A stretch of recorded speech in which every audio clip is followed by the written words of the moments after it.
அதாவது நமக்கு வரக்கூடிய அத்தனை நோய்களுக்கும் இரத்தம்தான் காரணம் அப்படின்னா கொஞ்சம் நம்புறது கஷ்டமாக தான் இருக்கும். இதற்கு முழுமையான காரணம் இரத்தம்தான். ஏன்னா இரத்தம் நம்ம உடம்புல 3 வேலை செய்யுது. ஒன்று உணவை கொண்டு வருது, அடுத்து உணர்ச்சியை கொண்டு வருது, அடுத்து கழிவெடுத்துட்டு போகுது.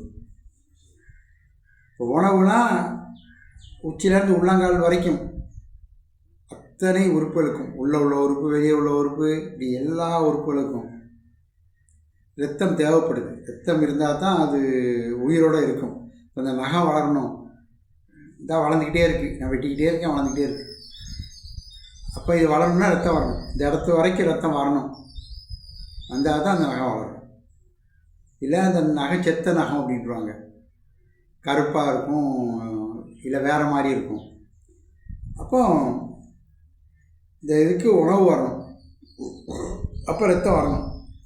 அடுத்து உணர்ச்சி, இப்படி தொடுறோம்ல, இந்த உணர்ச்சி, இந்த தொட்டோன்னா மூளை சொல்லுதில்ல, இந்த உணர்ச்சிக்கு ரத்தம் தான் வரணும்.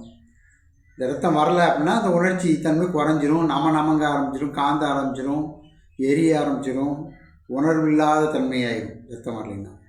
அடுத்து கழிவு, இங்கே சேரக்கூடிய கழிவு உடம்புல தினசரி பல லட்சம் செல்கள் இறக்குது, பல லட்சம் செல்கள் பிறக்குது.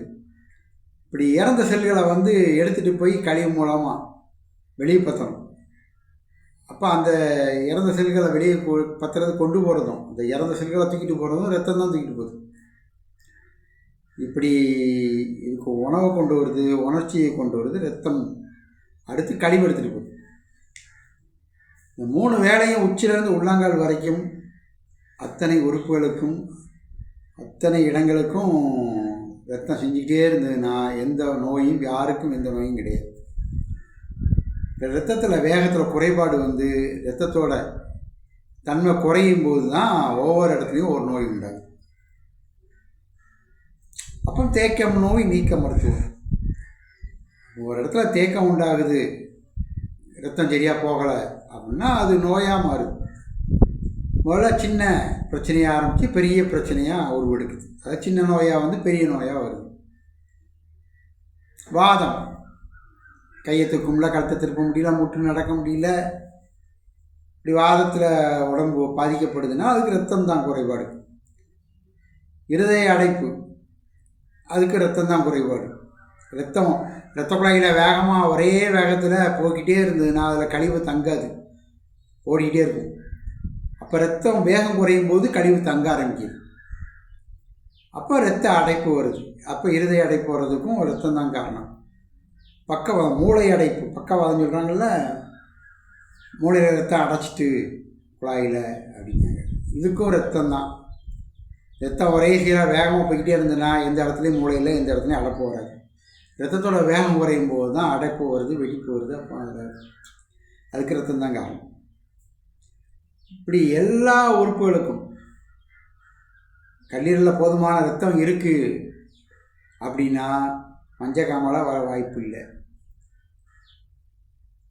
வயிறு கோளாறு அல்சர் வர வாய்ப்பு இல்லை, கேன்சர் அதுக்கு ரத்தம் தான் காரணம்.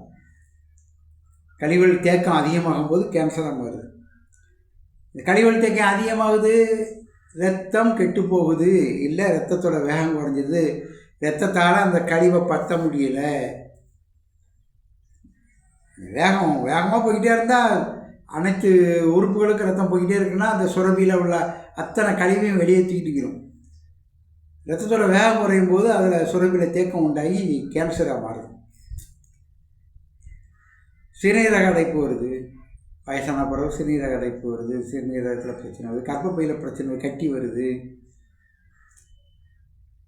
இப்படி எந்த இடத்துல அடைப்பு, தேக்கம், வலி உண்டாகினாலும் அதற்கு காரணம் ரத்தம் தான். லோ ப்ரெஷர் வருது, ஹை ப்ரெஷர் வருது, இல்லை சுகர் வருது, இப்படி எல்லா பிரச்சனைக்கும் காரணம் ரத்தம் தான். ரத்தத்தில் குறைபாடு வரும்போது உடல் பலகீனமாகுது, அது ப்ரெஷர் அப்படிங்க. அடுத்து சுகர் வருது, சுகரும் உடம்பு பலகீனம் தான் சுகர். இப்படி இரத்தத்தால் வரக்கூடிய நோய்கள் வந்து ஏகப்பட்ட நோய்கள். இப்போ காய்ச்சல் வருது, ஃபுட் பாய்சன் ஆகுது, வெளியே இருந்து கிருமிகள் தாக்குது, இந்த மாதிரி வந்ததுன்னா அது வந்து நமக்கு தெரியும். அடிபட்டனால வலி, அடிபட்டனால பிரச்சனை, இல்லை வெளியே கிருமினால் இந்த கொரோனா தொற்று வந்தது, இந்த மாதிரி வெளியேறு தொற்றுகள் வரக்கூடிய நோய்கள் வந்து வேறு. சாதாரணமாக பெரிய பெரிய நோய்கள் வருது காரணம் வந்து பெரிய பெரிய தோல் நோய்கள் வருது, அதுக்கு ரத்தம் தான் காரணம். இப்படி எல்லாத்திற்கும் ரத்தம் தான் காரணம். அப்படி ஏதாவது சந்தேகம் இருந்தால் என் நம்பருக்கு ஃபோன் அடித்து கேளுங்க. நிறையா வீடியோ போட்டிருக்கேன், பாருங்கள். தெரியலன்னா ஃபோன் அடித்து கேளுங்க, விவரம் சொல்கிறேன். வேறு மருந்து மாத்திரை வேணும் அப்படின்னா என்கிட்ட பேசிவிட்டு உங்களுடைய நோயை தன்மையை பேசுனீங்கன்னா நான் சொல்லுவேன். கொரியரில் மருந்து மாத்திரையை அனுப்பி வைக்கலாம். நிறையா பேருக்கு அனுப்பி வச்சுருக்கோம், நிறையா நோயாளிக்கு அனுப்பி வைக்கோம். நிறையா பேர் பயன்பெற்றிருக்காங்க. தேவைன்னா நீங்களும் பயன்பெறலாம். மேலும் ஒரு நல்ல பதிவில் பார்ப்போம். நன்றி.